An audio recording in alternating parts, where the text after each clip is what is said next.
되게 설 수 있도록 은혜를 주신 우리 하나님께 먼저 감사를 드립니다.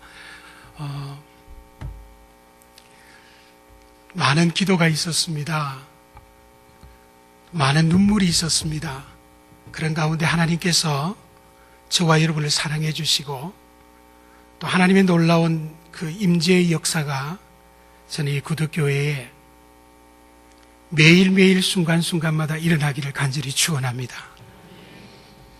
하나님께서는 하나님의 사람들을 통해서 역사하고 계십니다. 하나님은 반드시 구덕교회를 통해서 이 부산 땅에 1951년 3월에 여기에 교회를 세우신 목적이 분명히 있다는 것을 저와 여러분이 기억하면서 오늘 우리 임마누엘 찬양대가 불렀던 사명의 그 찬양처럼 저와 여러분이 주님 부르시는 그날에 내가 그 사명 다하고 주님 왔습니다. 그렇게 고백할 수 있는 저와 여러분들 되시기를 간절히 축원합니다. 제가 기도하는 가운데 또 오늘 말씀을 전할 말씀을 하나님이 주셨고 같이 이 찬양을 좀 불렀으면 좋겠다 하는 찬양을 하나님이 주셨습니다. 사실은 지난 제가 작년 8월쯤에 기도하는 가운데 하나님께서 이 구덕교회를 통해서 역사하시는 모습들을 보여주셨어요. 그래서 얼마나 그 일들이 앞으로 이루어질 것을 기대하고 있는데 그러나 아직은 지치고 힘들고 어려운 가운데 우리가 먼저 하나님 앞에 찬양하면서 우리의 마음을 좀 드렸으면 좋겠다 생각을 합니다. 왜 나만 겪는 고난이냐고 하는 이 찬양을 같이 부르면서 오늘 우리가 말씀으로 나아갔으면 좋겠습니다.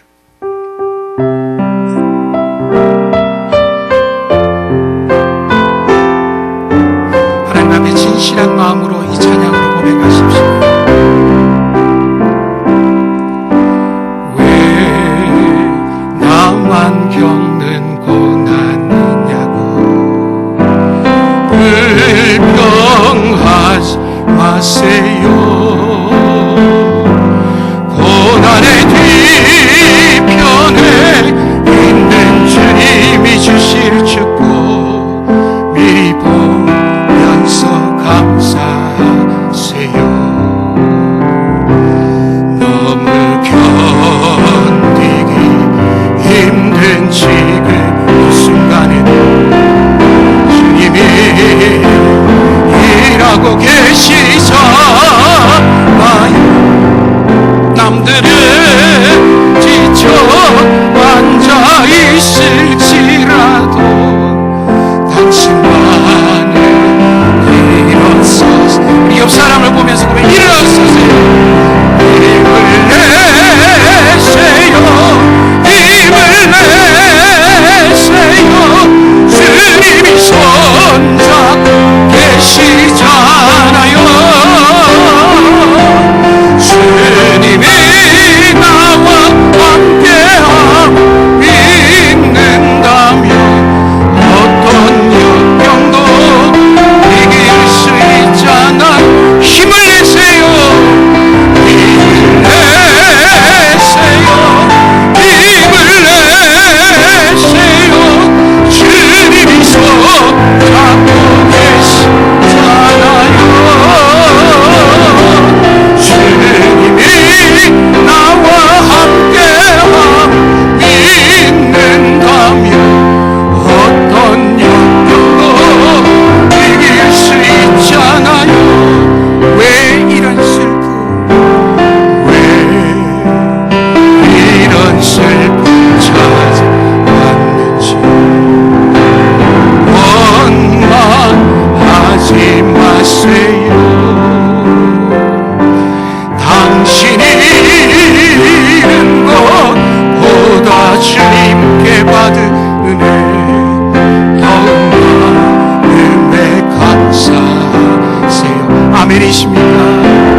주님 손잡고 일어나기를 간절히 축원합니다. 여러분, 우리는 일어날 수 있습니다. 우리는 할 수 있습니다. 주님이 나와 함께 하시기 때문에. 구덕교회와 주님이 함께 하심을 믿으시길 바랍니다. 아무리 한국교회가 어렵고 힘들다 그래도 하나님은 한국교회가 함께 하십니다. 풍전등화와 같은 이런 시대의 현상 속에서도 저는 분명히 우리 하나님이 지금 일하고 계심을 믿습니다.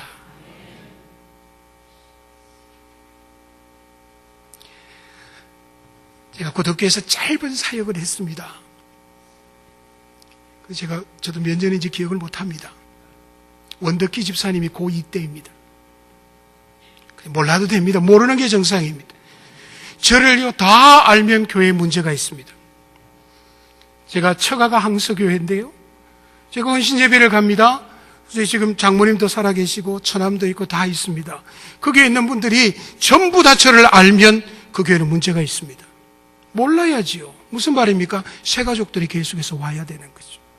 오늘 저를 모르시는 분이 많다는 것은 구덕교회는 잘 될 줄 믿습니다. 새로운 은혜가 있을 줄 믿습니다. 예, 옆 사람하고 이렇게 인사하십시다. 하나님이 우리 교회를 책임져 주실 줄 믿습니다. 믿으시면 아멘 하시기 바랍니다. 하나님은 하나님의 교회를 절대 버리지 않습니다. 하나님이 책임져 주시고 하나님이 손잡아 주시고 하나님이 이렇게 세워주실 줄 믿습니다. 오늘 저는 주님을 붙드세요라는 제목으로 말씀을 좀 전하기를 원합니다. 우리가 본문의 말씀은 잘 아는 본문의 말씀이죠.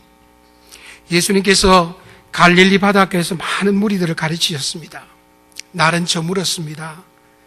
제자들과 함께 배를 타고 갈릴리 바다를 건너가고 있었습니다. 그런데 예수님은 하루 종일 말씀을 전하시니까 얼마나 피곤하셨겠어요. 배에 타시자마자 예수님은 주무시기 시작을 합니다.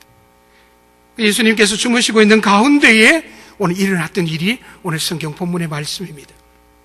예수님은 주무시고 계시고 제자들은 열심히 노를 젓습니다.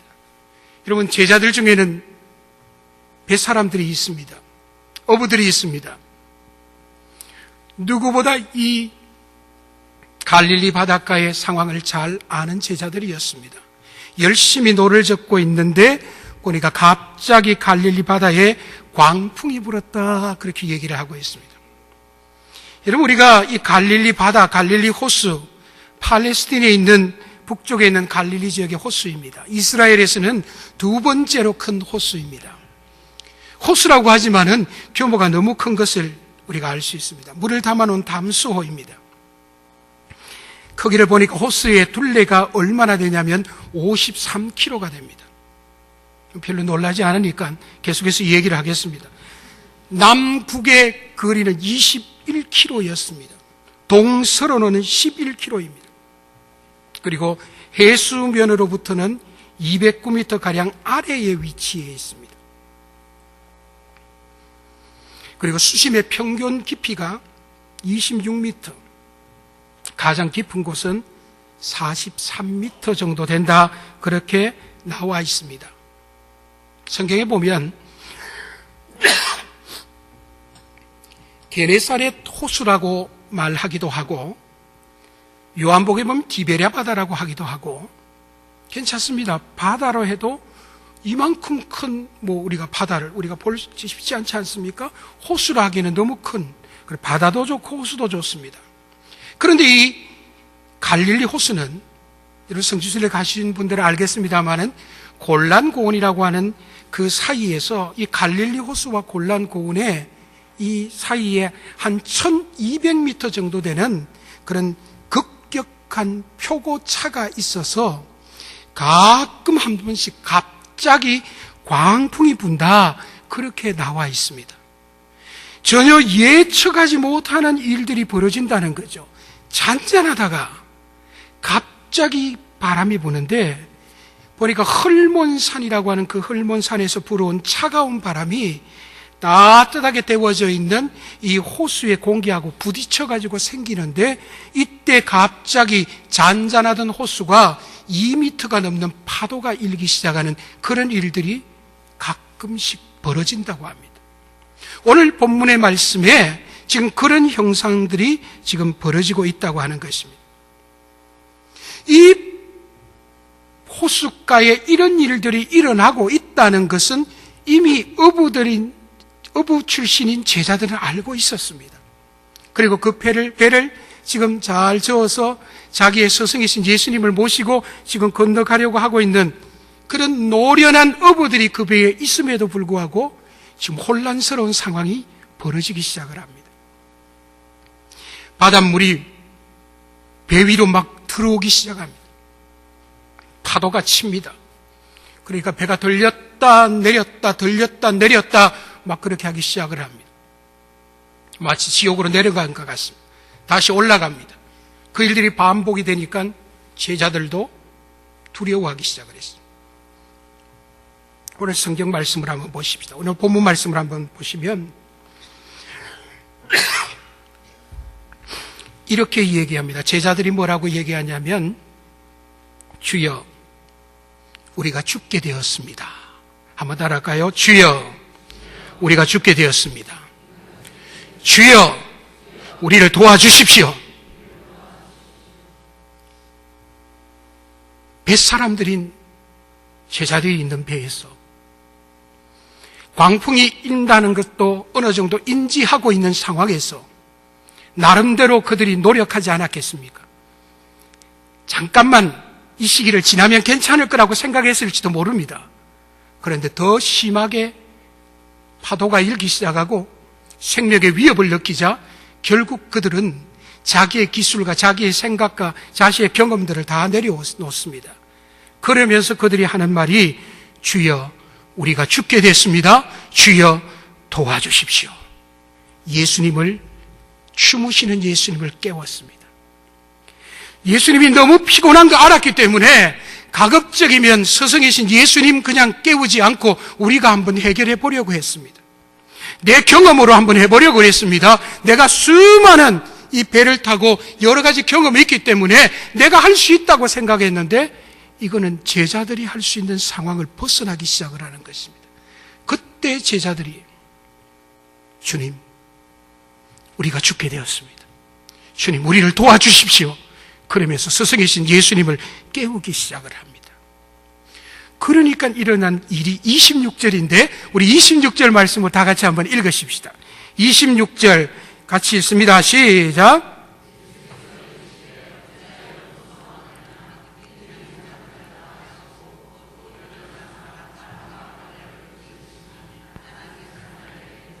아멘. 제자들이 스승을 깨우고 도와주십시오.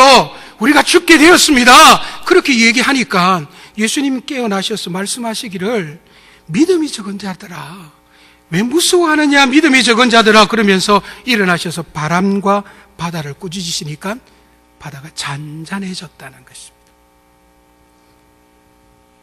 저는 오늘 구덕교회에 이 은혜가 있으시기를 간절히 축원합니다. 주님은 하실 수 있습니다.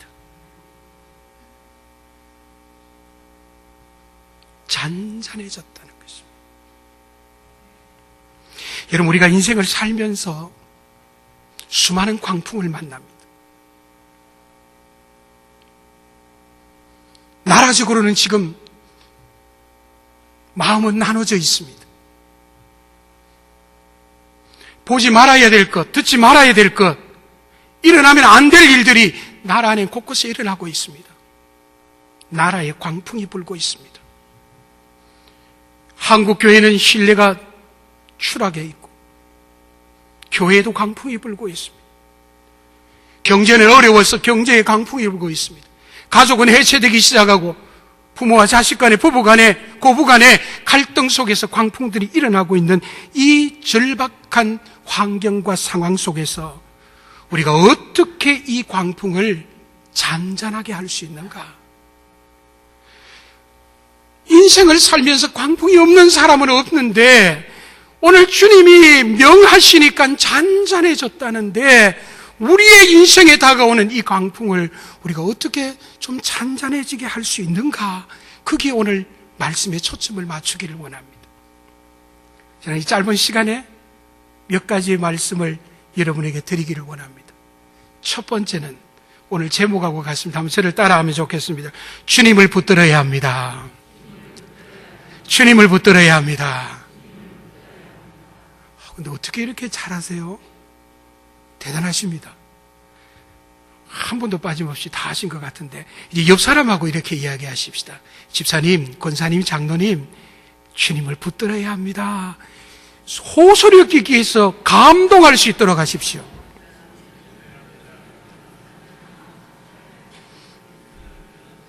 니나 붙들어라 이거 아니죠, 그죠? 너무나 간단한 말씀 아닙니까?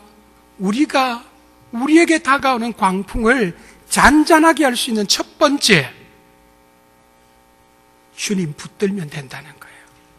주님 붙들면 된다는 거예요. 여러분, 제자들이 갈릴리 바다에서 광풍을 만났을 때에, 배가 물에 빠질 지경에 있을 때에 피해보려고 얼마나 애를 썼겠습니까?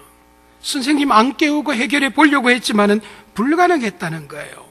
그러니까 결국 그들이 한 행동은, 주여, 우리가 죽게 됐습니다. 주님, 우리를 도와주십시오. 점잖게 한 것 같습니까? 여러분, 난리를 치지 않겠습니까? 주님, 주님, 주님, 우리를 좀 도와주십시오. 우리가 죽게 됐습니다. 그렇게 막 소리를 쳤을 거예요. 이 말은 내가 경험한 건 내가 할 수 있는 것이 아니라 주님이 하실 수 있다고 생각이 그들에게 들어왔고, 그 믿음이 생기니까 주님을 붙든다고 하는 것입니다. 저는 기독교에 살아가는 성도들이 주님을 붙들면 모든 일이 만사형통할 줄 믿습니다. 주님을 붙드는 거예요. 환난을 극복할 수 있는 방법, 주님 붙드는 방법밖에 없어요. 내가 할 수 있는 건 없어요. 주님 붙드는 거라는 거예요. 우리가 절박한 위기 속에서 주님을 붙든다, 이거 대단히 중요한 것입니다. 믿지 않는 사람들은 극한 상황이 오면 생을 마감합니다. 제가 어제 늦게 우리 교회 집사님 어머니가 돌아가셨다는 얘기를 늦게 듣고 오늘 새벽 기도를 마치고 저 순천에 가서 화장하는 데 다녀왔습니다. 여러분, 저는 이제 목회를 하니까 화장장, 장례식 이런 데를 아무래도 많이 가잖아요. 집례를 하고 또 그렇게 합니다. 오늘은 집례자의 입장이 아니고 그냥 편안한 마음으로 또 주의 사랑으로 위로하는 마음으로 갔습니다. 일찍 도착을 해서 한참 기다렸다가 또 집사님을 만나고 위로하고 왔습니다. 거기 가보니까 이 시간마다 계속해서 이 화장하는 돌아가신 분들이 오는데요. 어떤 분들은 옆에서 우리가 찬송하는데 옆에서는 불경 소리가 들리고요. 여기서는 캐톨릭에서 뭘 하고 있고요. 막 짬뽕인 거예요. 복잡한 거예요. 그런데 정말 믿지 않는 사람들의 입장에서는 이게 끝이라고 생각하는 거예요. 다시 볼 수 없다고 생각하는 거예요. 그러니까 예수 믿는 사람도 슬프고 힘들지만은, 그러나 믿지 않는 사람은 이것이 끝이라고 생각하니까 더 답답하고 더 안타까워하고 그런 모습입니다. 우리 역시 슬프고 힘들지만은 다시 주님을 천국에서 만난다는 소망이 있기 때문에 믿음으로 이겨내는 거예요. 오늘 제가 우리 집사님 그 가족 이렇게 순서지에 보니까 아까 장로님들과 잠깐 그런 말씀 나눴습니다만 사남 4년대요. 저 전라도 완도 출신이더라고요. 완도에서 순천에 나와서 화장을 하고 다시 또 들어가고 92 되신 분이 돌아가셨는데 그 뒤에 순서지에 보니까 가족 상황을 보니까 장로님이 4분이더라고요. 감동을 안 하니까 제가 다시 사남 4년대요. 장로님이 순서에 보니까 4명이더라고요. 별로 이 집이 아니고 이 교회는 감동을. 한 집안에 장로님이 4분이 있더라니까요. 지금 여러분 기독교는 다 5, 6 그렇습니까? 여자들은 다 권사님들이더라고요. 와, 제가 깜짝 놀랐어요. 야, 이 어머니가 1926년생이시더라고요. 이 어머니가 사실 배울 걸 배웠겠어요? 제대로 뭘 했겠어요. 그런데 그분이 예수를 믿었기 때문에 그 집안에 장로님이 나오고 집사님이 나오고 권사님이 나오고 믿음의 가정을 이루었다는 걸 생각하니까 얼마나 제가 힘이 나고 제가 은혜를 받고 오늘 돌아왔습니다. 여러분, 세상 사람들은요, 불가능한 일 또는 힘든 일, 어려운 일이 있으면 나 여기서 끝이야 생각하고 때로는 자기의 목숨까지도 하찮게 여길 때가 많습니다. 그러나 예수 믿는 우리는 여러분, 아무리 극한 상황, 어려운 상황, 힘든 상황이라도 하나님이 주신 생명을 결코 우리가 마음대로 할 수 없다는 것 여러분 잘 알지 않습니까? 힘든 것은 마찬가지입니다. 광풍은 다 불어옵니다. 누구에게나 힘듭니다. 저는 그런 얘기합니다. 아이고, 목사님, 우리나라가 어렵고요, 경제가 어렵고요. 저는 그렇게 얘기합니다. 우리나라 언제 안 어려운 적 있었냐고, 언제 힘 안 든 적 있었냐고. 그런 가운데 하나님의 은혜로 하나님 오늘 이곳까지 인도하셨다고 하는 거예요. 여러분, 하나님의 은혜로 사는 겁니다. 여러분, 이 좋은 교회에서 여러분들 믿음의 생활하는 것 하나님의 은혜 아닙니까? 하나님이 하시는 거기 때문에 우리는 때론 우리에게 힘들고 어렵더라도 우리가 할 수 있는 방법 뭐냐? 절대적으로 주님만 의지하고 주님만 붙드는 거예요. 저는 구독교회 성도님들이 주님만 붙들 수 있기를 간절히 축원합니다. 딴 건 여러분 붙들지 마십시오. 주님만 붙들면 해결될 줄 믿습니다. 그러면 내가 주님을 붙들어야 되는데 어떻게 붙들어야 되냐는 거예요. 첫 번째, 예배로 붙들어야 합니다. 오늘 여러분들 수요 기도에 잘 나오셨습니다. 하나님이 우리에게 참된 예배자로 우리를 불러주셨고, 그리고 하나님은 예배하는 자를 찾으시고 계시는데, 그리고 우리 교단이 올해는 다시 거룩한 교회로, 그러면서 거룩성을 회복하면서 구별된 성도로 살아가도록 그렇게 하나님이 명령하고 계시는 이때에 우리가 주님을 붙드는 첫 번째의 방법이 뭐냐? 우리는 예배자로 살아간다는 것입니다. 예배를 통해서 우리가 주님을 붙드는데, 저는 구덕교회 예배마다 하나님을 만나는 임재의 역사가 일어나기를 간절히 축원합니다. 예배마다 하나님을 만나야 되는 거예요. 하나님의 하늘의 문을 여시고 이 예배 가운데 임하는 이 예배를 통해서 여러분들이 성령의 충만함과 능력과 은혜를 가지고 세상으로 나아가야지, 예배하지 않고 어렵고 힘들다고 사람 붙잡고 사람 만나고 이것저것 해결하려고 주일 예배도 드리지 않고 쫓아가면요, 그냥 바다에 빠지는 것과 똑같다는 겁니다. 어려울수록 예배해야 되는 것입니다. 저희 집 모친이 그런 얘기를 하시더라고요. 한국교회가 어렵고 힘들 때일수록 오히려 하나님의 백성들은 더 잘 모였다는 것입니다. 헌금도 더 많이 했다고 하는 것입니다. 어려운 것은 다 어려워요. 그러나 그때일수록 다시 하나님을 붙잡고 하나님을 의지하고 나아가야 하기 때문에 우리는 이 예배라고 하는 것에서 여러분들 여기에 성공하지 않으면 아무것도 할 수 없다는 거예요. 저는 오늘 임마누엘 찬양대를 제가 앞으로 어느 곳에 가든지 제가 이 얘기를 할 겁니다. 이렇게 찬양 잘하시는 찬양들 처음 봤습니다. 지휘자님 대단하십니다. 한강 이남에서는 최고입니다. 예. 저 목사가 왜 저러냐? 진짜입니다. 얼마나 은혜가 되는지. 오늘 제 설교 아니면 막 그냥 나가서 막 하고 싶은데, 수요 예배에 찬양대가 서는 교회가 그렇게 많지는 않습니다. 그런데 이렇게 찬양으로 영광을 돌리고 수요 예배 여러분들이 이렇게 나오셔서 하나님 앞에 예배하고 기도하고 할 수 있다는 것, 저는 이미 이것으로 하나님은 여러분을 축복해 주시는 줄 믿으시길 바랍니다. 예배자를 쓰신다는 거예요.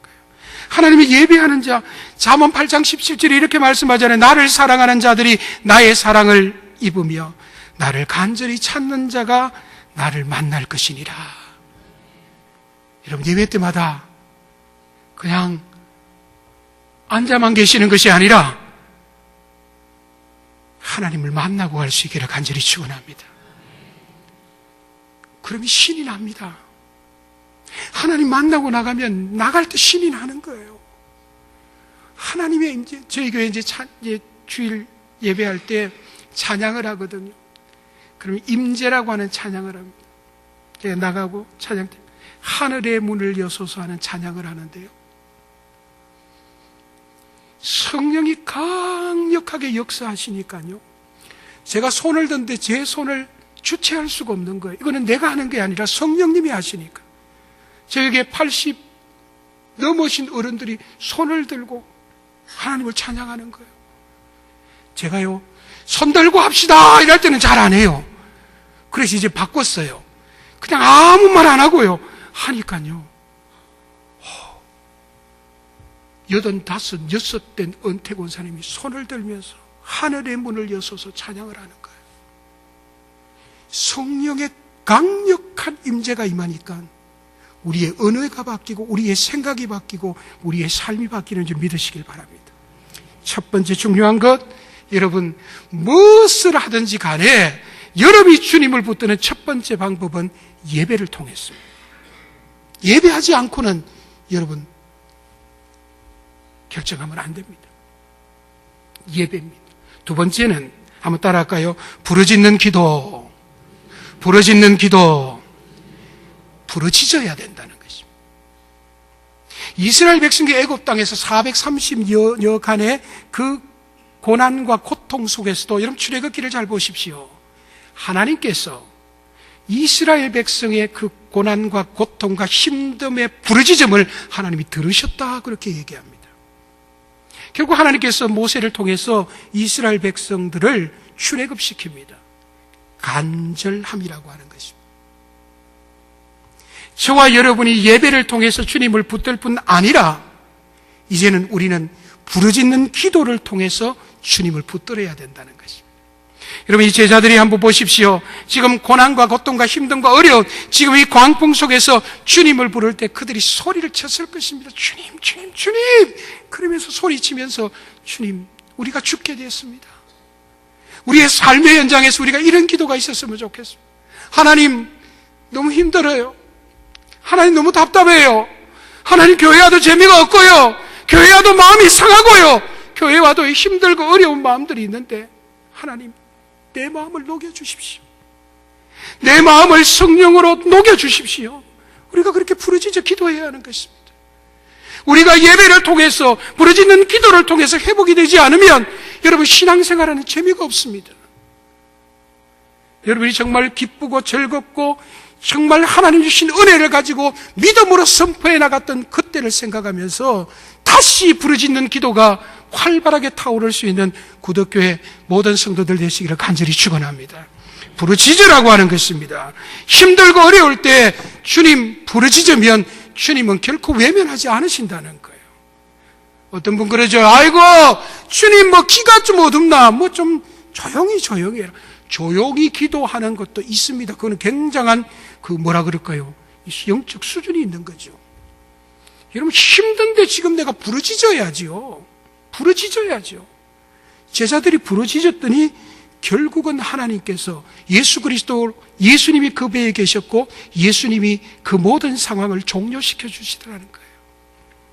구독교회 사랑하는 성도 여러분, 이때까지 여러분들이 교회를 위해서 눈물로 흘리시고 이 교회를 위해서 하나님께 기도하신 것처럼 오늘 이후로 앞으로 더 많은 눈물과 더 많은 부르짖음을 통해서 구덕교회의 새로운 역사가 일어나기를 간절히 축원합니다. 더 부르짖고 더 부르짖어야 되는 것입니다.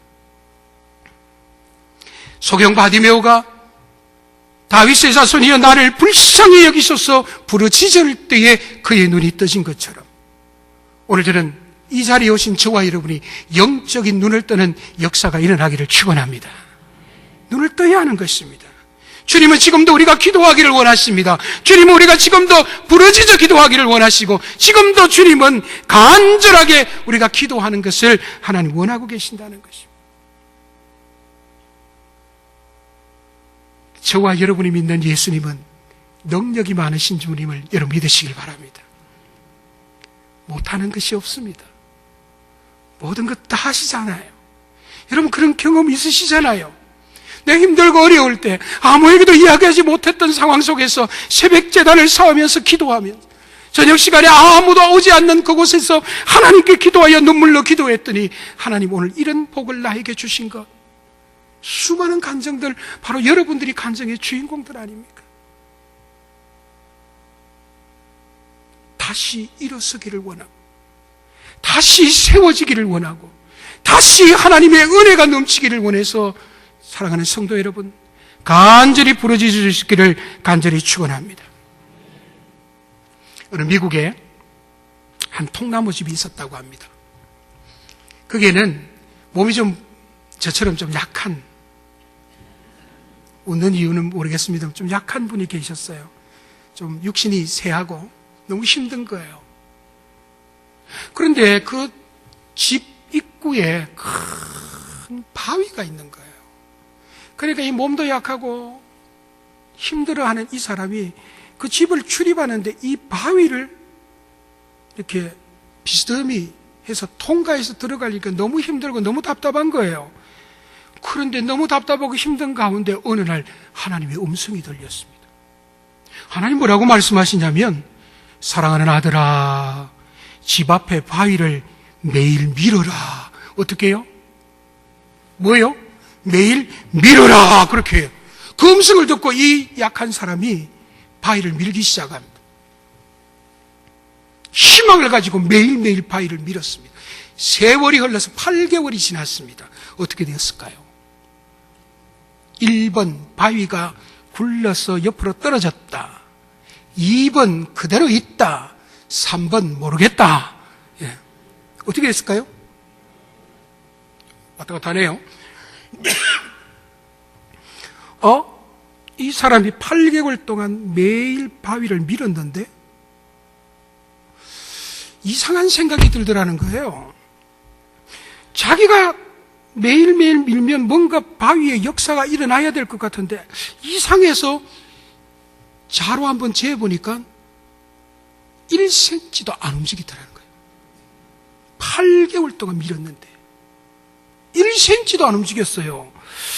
8개월 동안 내가 헛수고했구나. 뭐 이런 일이 다 있어. 그러면서 이 사람이, 남자가 펑펑펑 울기 시작을 합니다.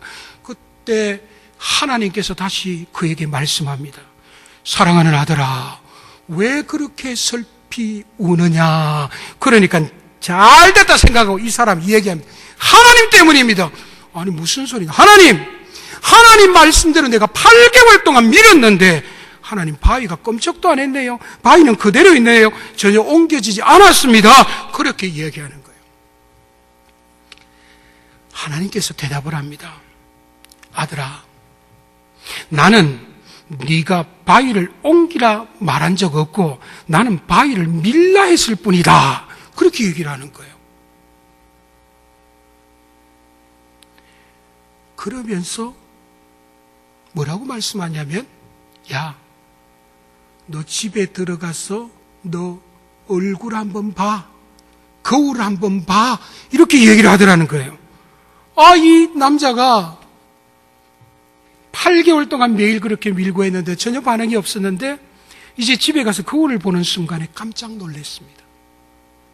8개월 전만 해도 이 사람은 거의 죽기 일보 직전의 사람이었는데 자기 앞에 거의 저같이 완벽한 근육질의 남자가 딱 서 있는 거예요. 웃음이 조금 이상한데 아까 웃음도 좀 약하다는 그게도 아주 튼튼한 사람이 딱 거울 앞에 나타나 있는 거예요. 이 사람이 깜짝 놀라면서 머리에 딱 스쳐 지나간 게 뭐냐? 내가 밤마다 기침했는데, 아까 제가 기침했잖아요. 밤마다 기침했는데, 기침을 안 하네? 나 밤마다 잠을 못 자서 그렇게 불면증에 시달렸는데, 내가 잠을 잘 자고 있었네? 내 몸이 지금 튼튼해졌네?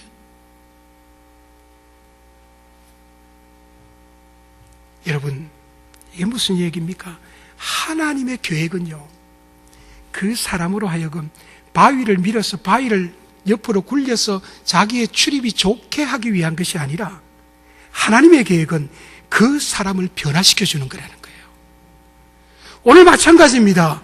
저와 여러분에게도 문제가 있고 힘듦이 있고 어려움이 있지만은 하나님 그것을 통해서 우리의 삶, 우리의 기도 생활, 우리의 예배 생활, 이 모든 것을 하나님 변화시켜 주시는데 목적이 있다는 거예요.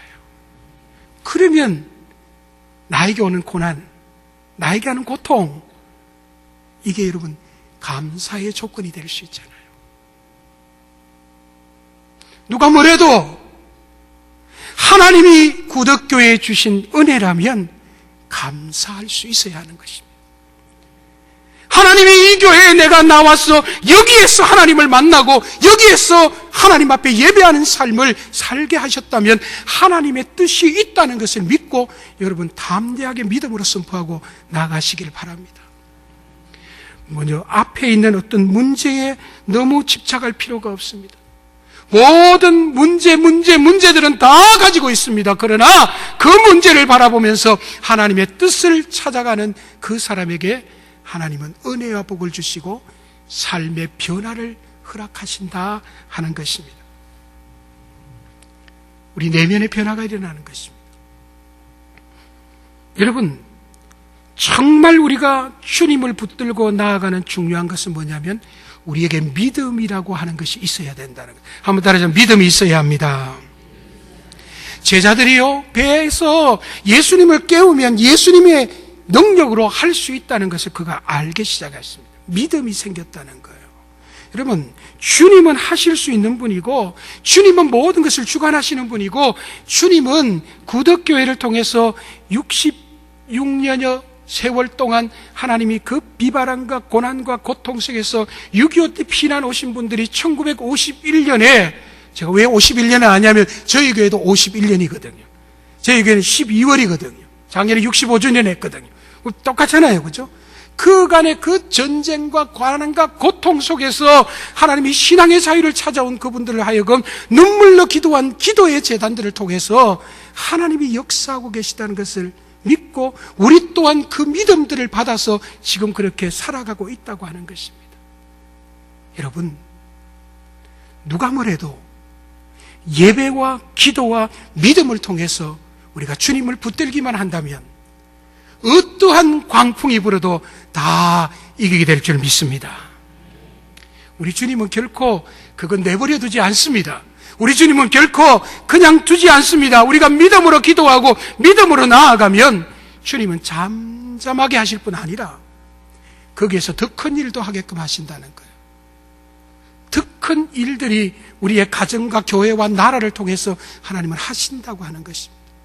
지금 나라적으로 우리가 어렵잖아요.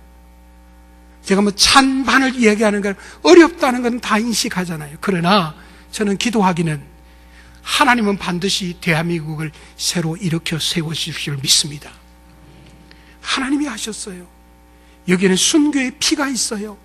우리 믿음의 어른들의 눈물이 있어요. 여기에도 노 권사님들 계시지만은 우리 은퇴하시고 장로님들 계시고 우리 성도님들 계시지만은 이 재단에도 하나님 그 눈물이 있고 그 피가 있기 때문에 하나님은 구덕교회를 통해서 책임져 주시고 역사해 주실 줄 믿습니다. 여러분, 우리 주님 붙드십시다. 왜 나만 겪는 고난이냐고 불평하지 맙시다. 고난의 뒤편에 있는 하나님의 은혜를 보십시다. 여러분, 우리가 터널을 통과하잖아요. 대치 터널을 통과합니다. 영주 터널을 통과합니다. 여러분, 들어갈 때는 깜깜할 수도 있어요. 또는 좀 여러 가지 답답할 수도 있어요. 근데 분명한 사실은 터널은 통과하게 되면 거기는 밝은 세상에 있는 것처럼 고난과 역경과 광풍과 힘듦과 어려움, 이 문제가 해결이 되면 그것을 주님 붙들고 예배로 기도로 믿음으로 붙들기만 하면 하나님은 더 큰 은혜와 복을 우리에게 주시더라고 하는 것입니다. 우리가 받은 은혜가 더 큼에 감사하십시다. 그리고 나 혼자만이 아닌 모든 성도들이 믿음의 손을 잡고 다시 일어나는 역사가 이 재단에 일어나기를 간절히 축원합니다. 주님이 함께 하실 줄 믿습니다. 함께 역사하실 줄 믿습니다. 여러분, 그 현장에서 여러분의 기적을 보시고 여러분들이 그 현장에서 하나님을 만나는 역사, 주님 붙들어서 일어나는 축복이 이 재단에, 이 예배 참전체와 여러분에게, 그리고 여러분 가문 대대로, 자손 대대로 일어나기를 간절히 축원합니다. 기도하겠습니다.